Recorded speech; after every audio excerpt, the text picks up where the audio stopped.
Yung kulang sa akin kapag wala si Conan, ma'am, yung parang nawawalan po ako ng gana, parang gano'n.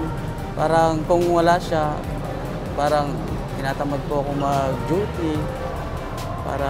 Kasi yun lang po yung talaga yung lakas ko para ma-con ko siya na yung mawala po yung mga stress.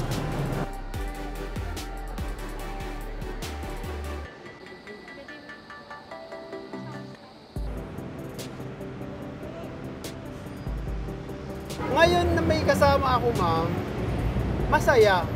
Unang-una, nakakatulong sila sa akin, lalo na pagka sa gabi po, pag inaantok na kami, sila ang naaalis yung antok ko dahil nakikipagharot sila mismo. Sila mismo ang lumalapit sa akin kapag nakaupo ako, nakikipagharot. Tapos pag nagro-robing ako, tipong meron akong kausap kasi habang sumusunod sila sa akin, kinakausap ko.